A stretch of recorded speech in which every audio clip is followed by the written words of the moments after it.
got, George? Well, I would have had a straight if Chester had dealt me a 6. And an 8 and a 9. The way this hand stands now, I've got garbage stick. 2 pair. 4s over jacks. Sorry, 3 deuces. Keep your pants on, Dick. Read 'em and weep, boys. 4 lovely ladies come to Papa. Jim, you don't have to act so all-fired cocky just because you won a few hands. A few? I'm creaming you guys. Oh, Gumdrop.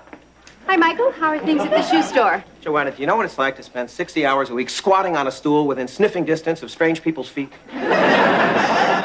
Can't say that I do.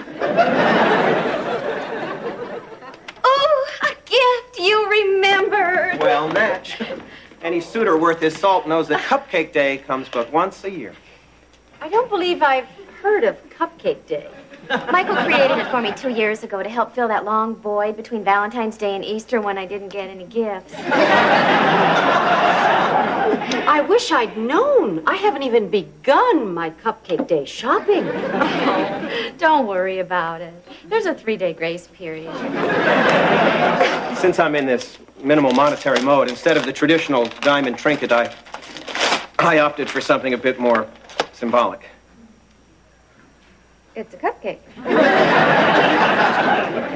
Maybe you're not picking up on the symbolism. I get it, Michael. It's Cupcake Day, and you give me a stupid cupcake. Stephanie, Michael has been going through some hard times. Well, how am I supposed to get in the holiday spirit when you give me something like this on the second holiest day of the year? I'm sorry, Steph. So this is as good as it gets? I guess this means no dinner either. Well, pshaw. That'll be the icing on the cupcake. Tonight, we dine at Maison Hubert. That's our restaurant. Michael, you're such a scamp on this holiday. George, I'll stay. On second thought, 4. Oops, did I drop a card? So I did. Hey, I saw that. You pulled that card out of your sock. You're crazy, Jim. A card fell on the floor and I merely retrieved it. Now, I know a cheater when I see one. There's sock fuzz all over the card. And look, it's an ace.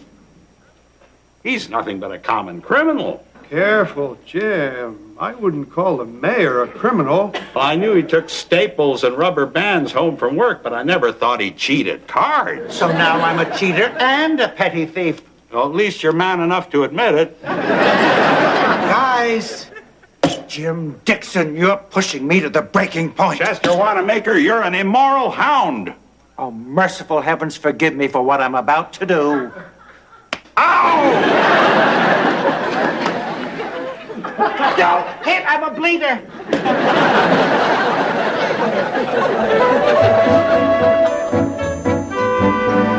Good evening, Hubert. Monsieur Harris! Mademoiselle Vanderkill. So nice to have you back where you belong, here at Maison Hubert. Merci, Hubert. I'm afraid we don't have a reservation. Never a problem for Monsieur Harris. I'm so glad. It's a special day for me. Can it be Cupcake Day already? Where does the time go? I haven't even begun shopping for your Cupcake Day gift. Oh, there's still time. Thank God for that 3-day grace period. Follow me. Up. Back to the bar. But it's our 25th anniversary. Michel, Richard.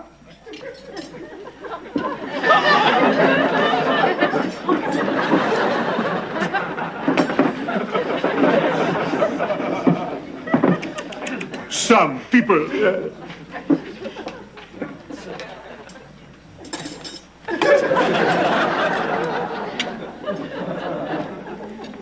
Oh, no.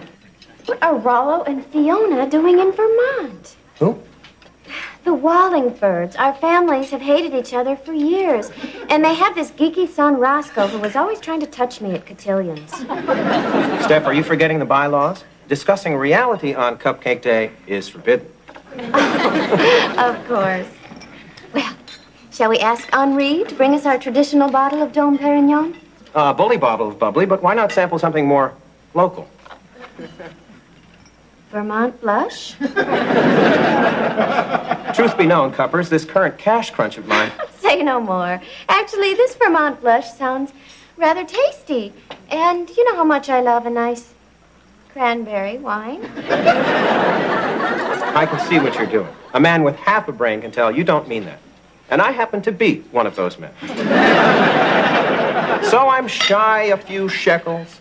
So what? It's Cupcake Day, a time of giving. And getting.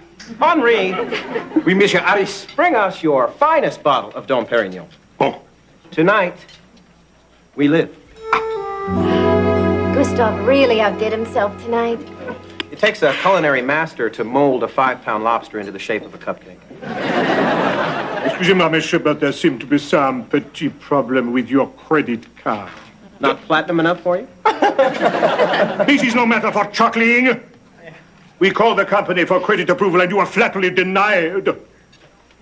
That can't be. We have been asked to destroy your card. You can't do that to me. It's the only card I have left. Henri has kindly agreed to do the honor.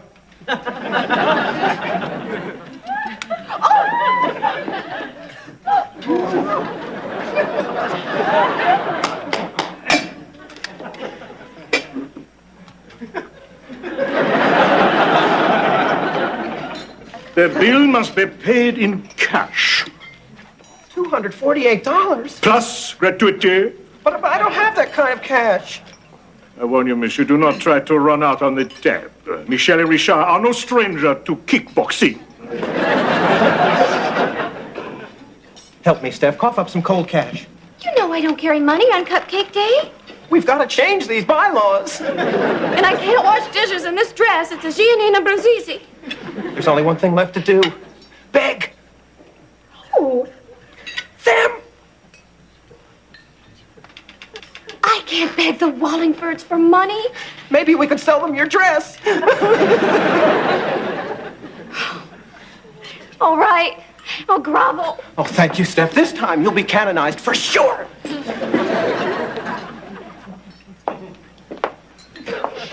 Hi, Mr. and Mrs. Wallingford. Remember me, Steffi Vanderkellen? Of course, dear. It's so good to see you. Is this your young man? Michael Harris. What brings you to Vermont? I'll bet you $300 it's not the skiing. We're up visiting Roscoe. He's studying at Bennington College. Still, isn't he like 38? The lad can't settle on a major. Anyway, the silliest thing just happened to Michael. Oh, yes, we did notice the little unpleasantness with the credit card. See, I left my other wallet, the one with the big roll of money in it, in my other Ferrari. And you'd like us to take care of your... Thanks. You're a lifesaver. I can't help you. Please, Mr. Wallingford, don't make me beg. I'm not good at it. I think you're marvelous at it, dear. Pay the bill, Rollo. Imagine the fun we'll have telling anyone who listened at the club that a Vanderkellen begged a Wallingford for money. I'll get your coat. Thank you. Stephanie, I'm not quite sold on this Michael of yours. You know, our Roscoe has always been rather smitten with you. Oh. If it's any inducement, he's had that lazy eye corrected. Well,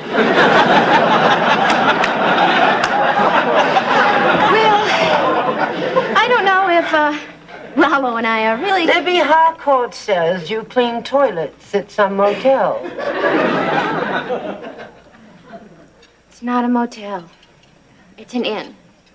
And I don't care if Roscoe did get his eye fixed. He'll always have that hump. This is the worst Cupcake Day ever. Another delightful meal. Au revoir, Hubert. It is not au revoir, it is goodbye. Deadbeat.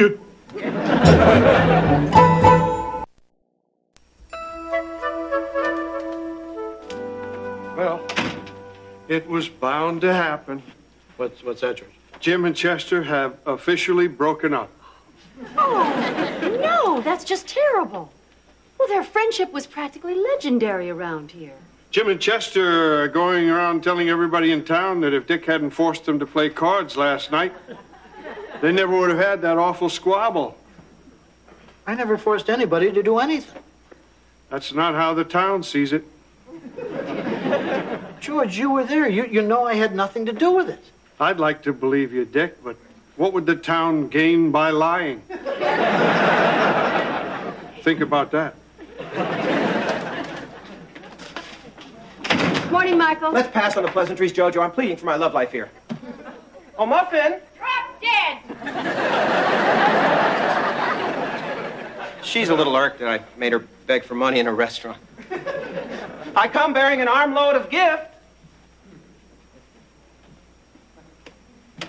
Well, I guess I could entertain the idea of accepting it. After all, I was publicly humiliated. What happened last night will never happen again. They're letting me work double shifts at the shoe store, and for extra money, the owner said he'd train me to become a cobbler. A cobbler? It's a lost art. Yeah, when you think of it, where are the young cobblers coming from?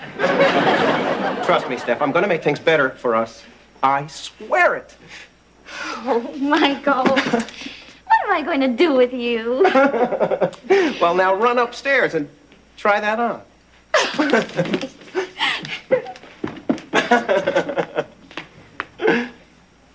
Dick, I need 20 grand, fast. What? Okay, 18. Michael, we don't have that kind of money. Don't plead poverty with me, doll. I'm late on my mortgage. I've missed my last 2 Turbo Z payments. I've got the repo man rapping at my door, and I just wrote a bump check to buy that gift. I'm drowning.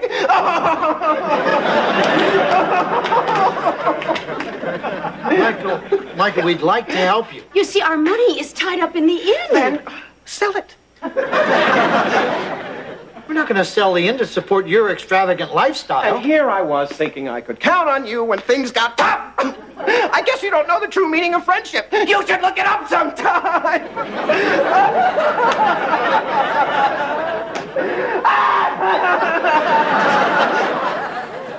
Michael, how did you know that I love black mink? You shouldn't have.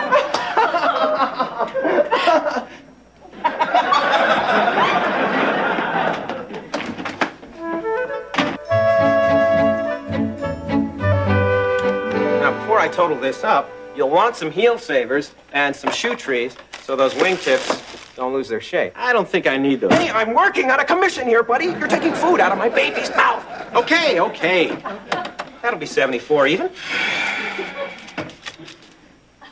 And next time you come back, be sure to ask for Michael.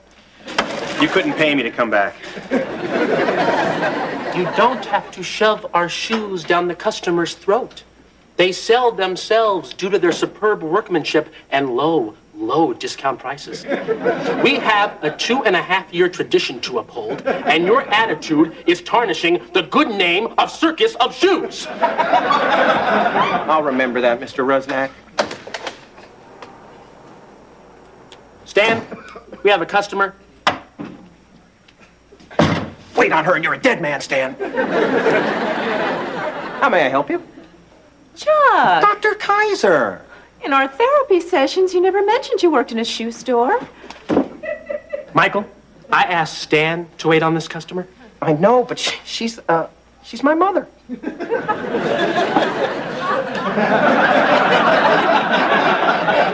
Sorry, he only lets me wait on relatives. I see. But he called you Michael.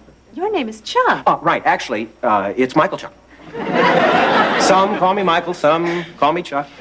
Some call me Michael Chuck. Well, Michael Chuck. Yes? Maybe you could show me this in a 6.5B? Excellent choice.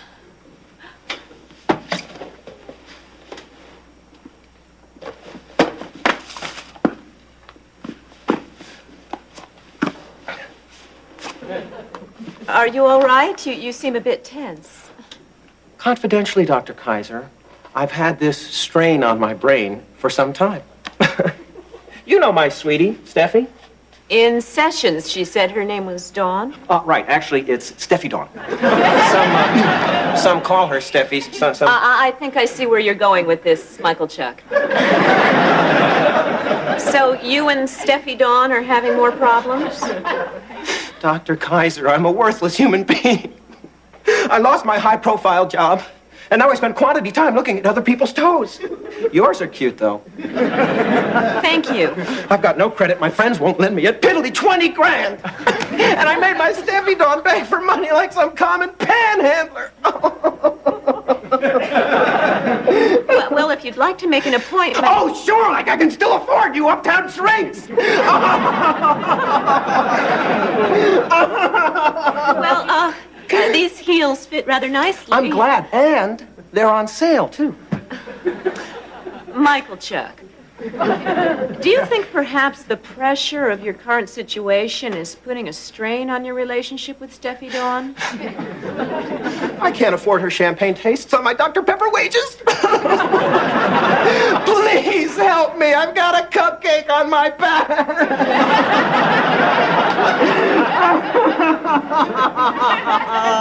There. Please don't cry on my skirt. It's suede. Sorry. I don't know what's happening to me. I used to be Mr. Happy-Go-Lucky. And now I'm just Michael Weeping Willie. I don't know who I am anymore. Well, that's just the problem.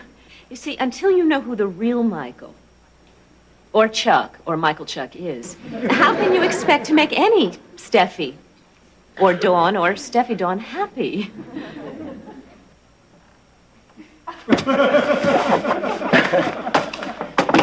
I'm glad you like the shoes, Mom. You've given me a lot to think about. You're going to be canonized for sure.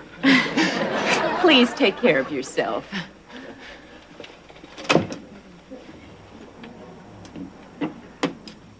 Bye, Mom. Nice going, Michael Chuck. You never charged your mother for those pumps. Turn in your shoehorn. You're fired.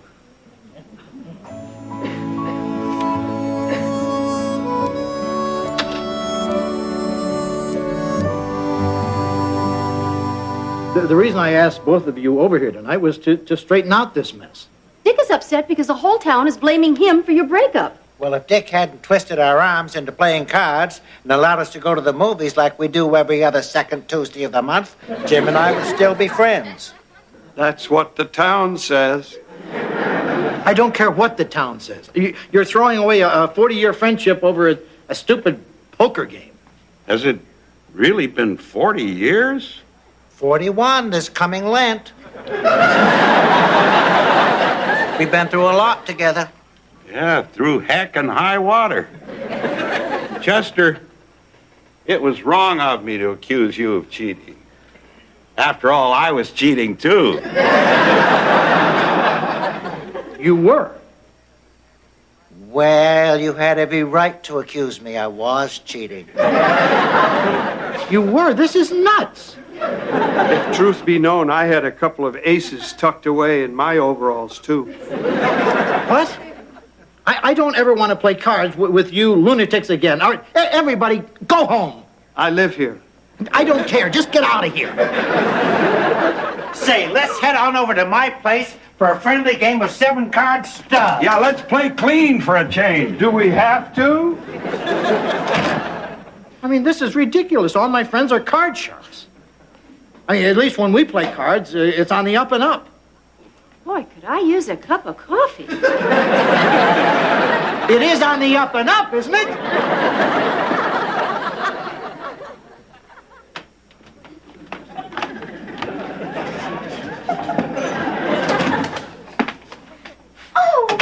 Oh, I'm so glad you're here.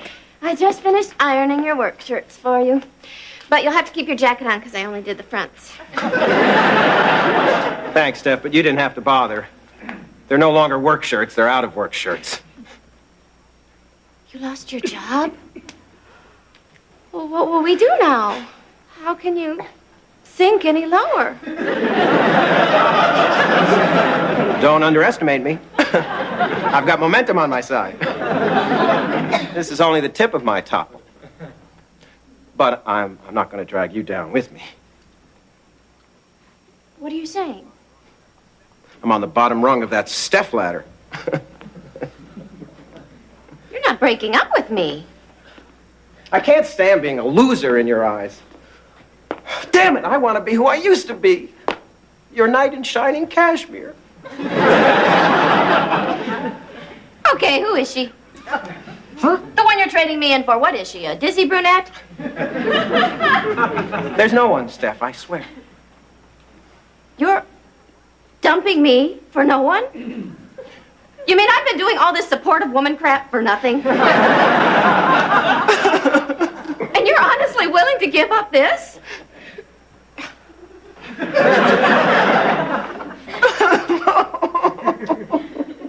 Well, Michael, you do have problems. No kidding!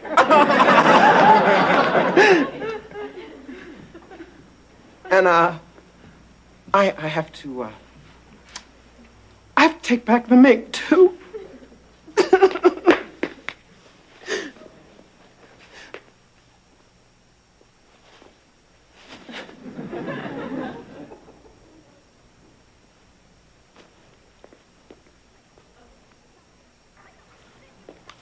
Michael, I forbid you to dump me.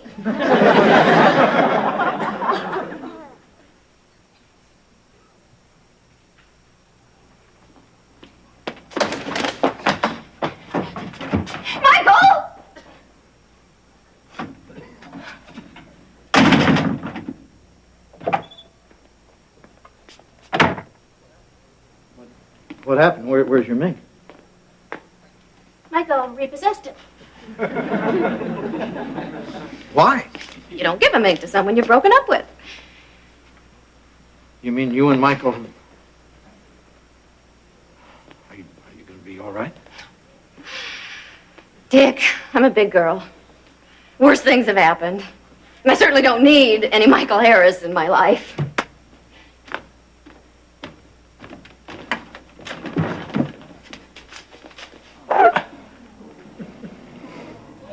Gonna be a long, long winter.